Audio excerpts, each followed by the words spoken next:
Welcome to Boomers on Travel. Yes, you can enjoy travel to foreign and exotic destinations, even if you're a boomer on a tight budget. Here are your hosts, Irene and Mike. Now, let's talk travel.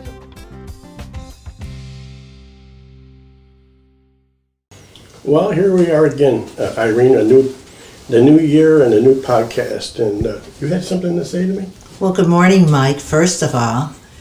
And you know what, Mike?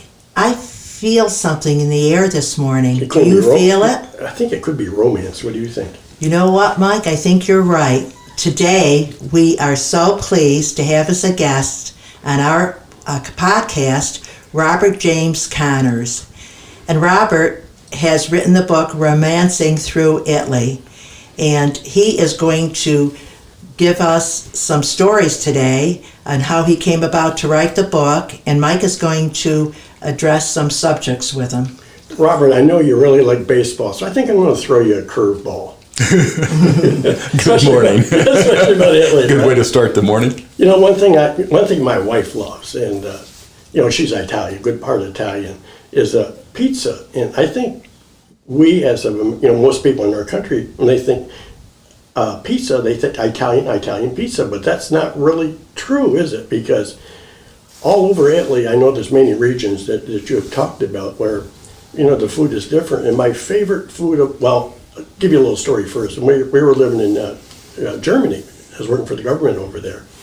And Irene and I ordered an Italian pizza from an Italian restaurant. And they were Italian, they came from Italy. You know what I'm saying? So, of course, we couldn't read the menu very well, so our pizza arrived. And guess what? We had 2 eggs over easy on top of our pizza.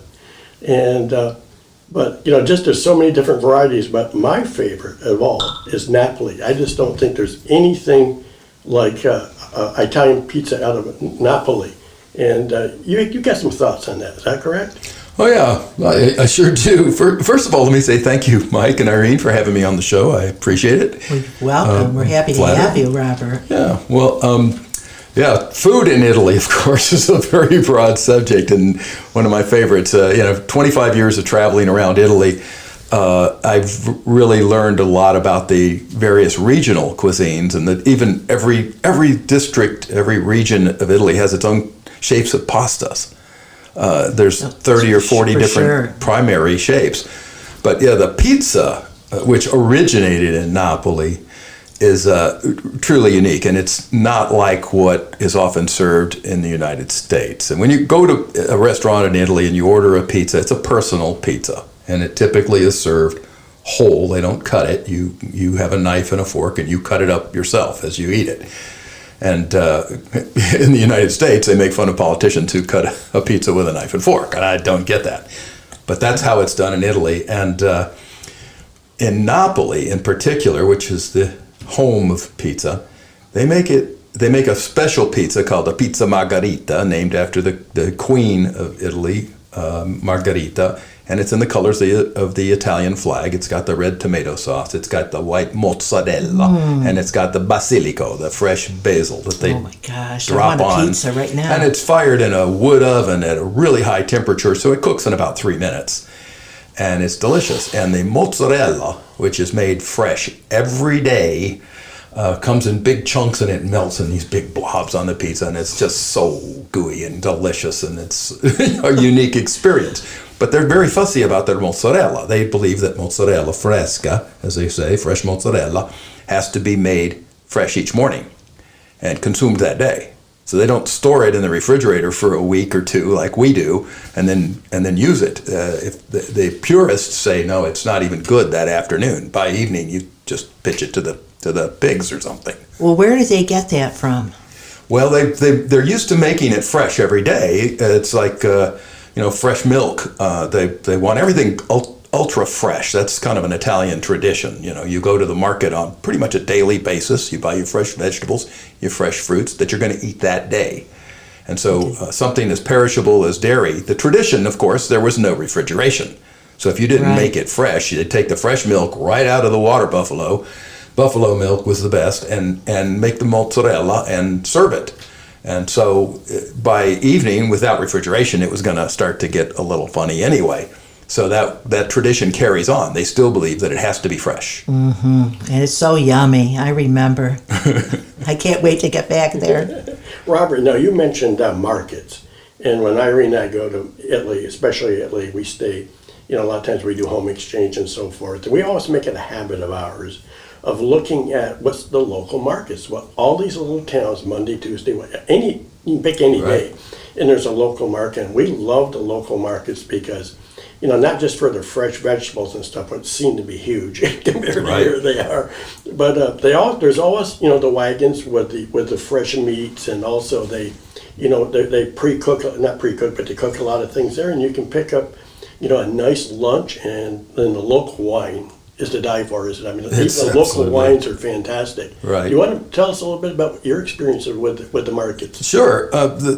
The thing about Italy, a lot of people live in small villages, and many of them are isolated locations. And so they don't have the big retailers. They don't even have supermarkets in most of those places, so they have little village markets. So rather than pack it all up in a car and drive miles and miles to a store, they wait, and about once a week, the market comes to them. So there's traveling markets, so every day they're in a different city. And so if you learn the local schedule, today it's going to be in this town, and 2 days from now it'll be in the town 10 miles down the road. So you know where to go if it's going to be in your neighborhood. And they're typically not just food, but they have art and antiques and all kinds of things that travel around like this. Huge antique markets. Well, I remember when Mike and I were there this past spring, we were over by Pisa and Lucca. And like one market just had all clothes. I mean, I just thought I died and went to heaven because they had all the top brands. But they were, they were expensive, some of them, but they were still a great, great discount. Yeah, and my wallet was yelling, help, help. Mike got me away. He said, let's just go to the beach, don't you think, after a couple hours? Please go ahead and continue. You can drop a few euro at those markets, but it's usually well worth it. Right. And you mentioned wine too. One of the things that you learn in Italy is you don't have to buy a bottle with a cork at an enoteca, a wine shop. You can go to a lot of places. They have what they call vino sfuso, loose wine. It's never been bottled, and it comes in a big barrel. And you bring your own containers. If you've got a 2-liter water bottle or something, that's ideal. You pull in there and you just take it to the tap and pour it like you were filling a water bottle, fill it to the top, put the top on, and you pay them €2 or €3. And it's a great deal. And typically the wine is excellent. Most places will even let you sample it before you do this. And they have just local productions that way. Robert, you mentioned your book about San Gimignano. Am I saying that right? Up in near Siena? I'm not sure. San Gimignano, G-I-A. Oh, San Gimignano. Oh, Gimignano, see? Yeah, San Gimignano is very famous. It was called the Manhattan of the Middle Ages. It's a tower city. San Gimignano is west of Siena a good ways, and it's just spectacular. Well, the reason I mention it is because Mike and I were there one time, maybe about 10 years ago. Well, when we were living in Germany, we went down there for a visit, and it was right before we returned to the States. So we decided to buy some local wine there, and we brought it back to the hotel in Germany, and there was a big party for us the night before we left, and we celebrated. And have you ever tasted their local wine there? Oh, yeah. Sure. My gosh, I don't know about your experience, but I know that Thomas, he was our host for 3 years. We lived at the hotel in Germany. He and I shared 6 bottles that night. And the next morning I woke up and I expected this huge headache. I didn't have any kind of a headache. I just couldn't believe how well I felt. I mean, it's just amazing.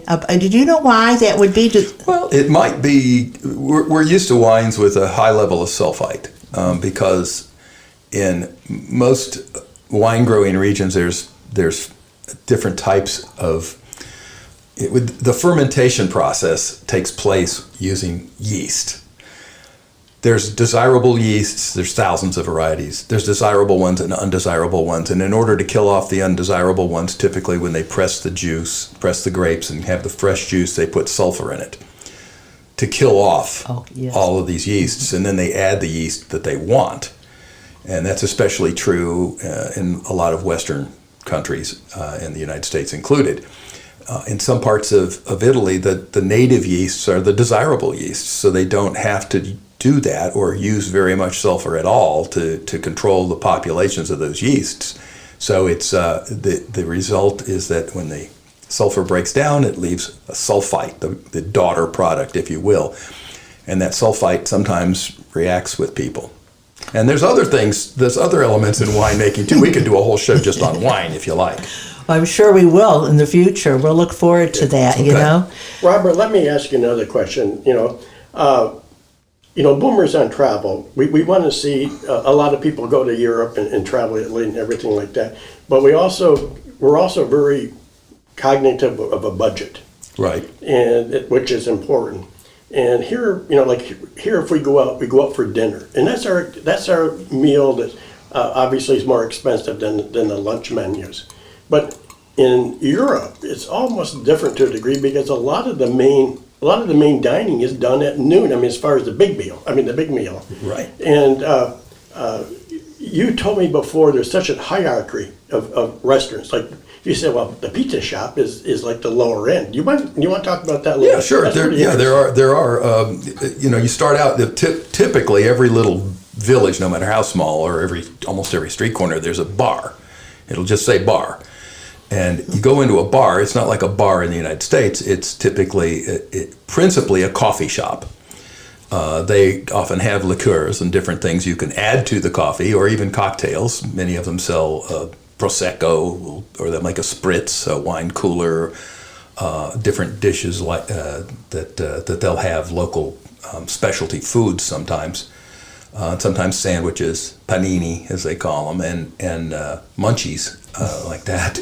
But that's like the bottom. And then, above that, there's all these different hierarchies. And, pizzeria is essentially a pizza shop. You have a trattoria, which in many cases is a little mom and pop shop that only offers a limited changing menu. So today's specialty might be this, and we might have 2 or 3 other dishes, and that's it. Tomorrow you go back, it's going to be a different menu because it's whatever's fresh, whatever they decided, whatever inspired mama to cook today. That's what you're going to get. And those are really excellent. Now, ristorante is really the top end. If you go to what we would consider a restaurant, you're going to pay more. And typically when you go to a place like this, even at a bar, if you sit, you're going to pay more. If you go to a bar and you stand at the counter, you're going to be paying a different price, even if you just go in and have a glass of wine or a cup of coffee. That's pretty interesting. What's it called? Coppertino? Yeah. In other words, that's like a seating charge. Now, does that actually translate? I guess a lot of Americans, they get, what should I leave for a tip? Yeah. So the Coppertino covers quite a bit. Coperto. You're really close. Coperto. Robert, we're so happy you speak such good. Yeah, coperto just means cover, and it's literally the same word as a blanket. Right. A coperto. Okay. A coperto is the table charge that covers typically they'll say the linen, the olive oil, the bread that they'll put on the table, the salt, the little features that you have on the table. Often there's grissini, the little breadsticks. Right. And those kind of things are covered by that. But typically servers in Italy, as in most of Europe and much of the world, are paid more than they are in the United States, where we tend to be tippers.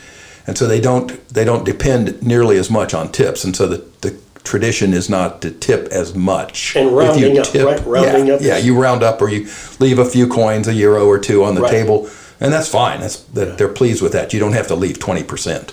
I can remember one of the first times that we went to a restaurant over there, and being typical Americans, was it a $10 tip we left or something like that? Wow. And the guy actually brought it back. He said, "No, this is way too much." Yeah, he I thought couldn't believe how much. But that I didn't owed. happen in Switzerland. Switzerland, they didn't tell us, and we double tipped. But it was okay because the service was good and the food was good, so it worked out great. But one thing I wanted to ask you about, like the service, and that when you go to these restaurants and things, say you go out for an evening meal in Italy or say Rome or somewhere, and you get this great meal, but you can't. They give you such portions that you can't eat it all. Is it common for people to take their food home or not? Yeah, you can. You can ask. 'Cause I've never seen that before. Just say per portare via, to take it away, to port it. Literally, portare is to take. portare via, away. Well, to I'm the going to have street. to learn that because I've never, done that when Yeah. we've been traveling, and that would be really nice because the portions sometimes can be very good. Sometimes they're just average, but that's fine too because we all have to watch our weight when we're in Italy. That's true.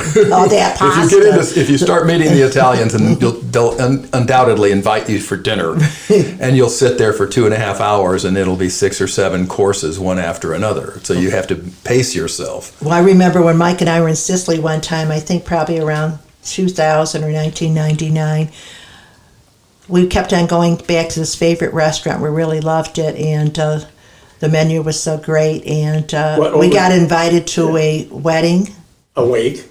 a wake, and a communion. Oh wow! And we really had 1 week of just great food. Oh, the people are Feasting. wonderful. Feasting. Yeah. Feasting is a better word for it. It was really nice. Yeah. The people were so friendly. But another thing, Robert, let me ask you real quickly, because we're going to do more shows.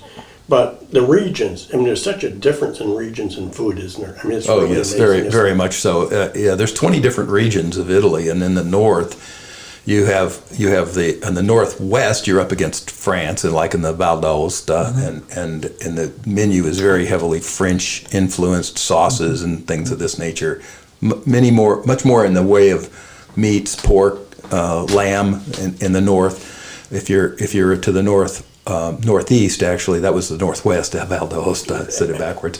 The northeast is more up against Austria and Switzerland, and there's the German portion of Switzerland because there's 3 different languages spoken in different parts of Switzerland, and there the meals are very much you're more likely to see schnitzel than spaghetti. It's very very much German influenced. So, and in the south, of course. If you go well south, you have a lot more seafood along the coasts and in Sicily. There's much more. The south has red sauces. The north has white sauces. And in the center in Tuscany, the tradition was that other regions of Italy they would make fun of the Tuscans. They would call them mangiafagioli. They're the bean eaters because in Tuscany the diet was much more varied and plant based and Really good. yeah, delicious stuff. I mean, they're very very creative with their foods, and it's much more of a I guess you'd have to say a blend of different styles. Sounds right. Yeah, And it's delicious. well, Robert, that's what I liked about your book, Romancing Through Italy. You covered a lot of the things we're talking about today, but it was so interesting to see where you mentioned the different regions and the different wines and the vineyards that you and Susan went, your wife, and I just found it a great read. I hope that we'll be able to do some more, episodes with you, having you back here as a guest speaker because you are so informative, don't you think, Mike? I think it's really good. And your book is fantastic. And by the way, folks, you can get that on Amazon, I believe. Oh yeah, sure. You can get it anywhere online. Anywhere, online. You It's get it, easy to find. Get it online. It's Barnes and Noble or most bookstores, if they don't have it in stock, they will order it for you. And I always say support a local bookstore. Right. The ones that are left. Right? Yeah, there's more and more now. They're really coming back strongly. Yeah, bookstores have become I'm a new glad to thing hear again. that, yeah. One of the things I'd like to talk about maybe in a future episode is the idea of budget travel, and you touched on that, and I think there's a lot to be said about that and how to travel to Italy for very little more than staying home.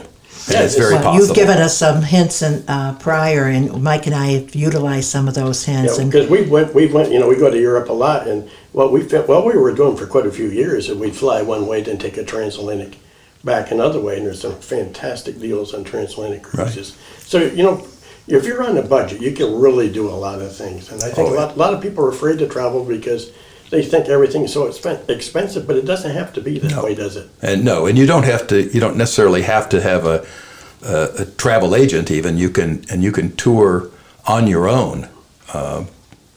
Robert, I wanted to ask you, what is your background? Because you're so fluent in Italian and you have so much knowledge about Italy. Have you been going to Italy a lot of years, you and Susan? We first started traveling to Italy on a regular basis in 1995. We went with an American World War II veteran who was returning to celebrate the 50th anniversary of the liberation, and it was a very moving and emotional experience. He met with Alpini troops that he had fought alongside against the Nazis and fascists at the end of World War II, the brutal winter of 44-45, particularly high in the Apennines. And we were so warmly received and so well treated that we sort of fell in love, and we had to start going back and learning more about the country, and became a little bit addicted to traveling in Italy in particular. I can see that. We've traveled in many other countries, Right. but Italy in particular became very special for us, and we visited many of the battlefields where his unit had fought during the war, and it's been a real deep connection for us. And this year, in a couple of months, we plan to go back for the 75th anniversary of the liberation in his honor, though he's long passed. And It's wonderful. yeah, it's Very been nice, Robert. it's been a fabulous thing, and we learned to speak Italian through those travels. When we first went, we knew none at all. Is that right? Yes. Wow, you sure know a lot now. I wish I knew half as much as you do did. too, yeah, I know. I hope that maybe you can in the future give us a little bit of Italian classes with the program. Be happy to do that. Thank you. Yeah, maybe in the future we'll just You we'll can correct dissect me. We'll dissect your book. We'll go through chapters. I think the book is such a good read, and you get such a knowledge. And we're hoping you're going to come back, aren't we? Oh, I'll come back as often as you like. Thank you for the invitation. Well, thank you, Robert James Connors. We're very happy that you could be with us today. And we're going to conclude our program by saying, as we always do, and I think I'm going to say arrivederci, but Robert's going to correct me. Arrivederci. Okay, stay tuned for our next podcast. Thanks, folks. Bye now. Ciao. Ciao. Ciao. Boomers on Travel thanks you for being a part of our growing travel family. Join us next week for Travel Talk, focused on value and exciting travel destinations.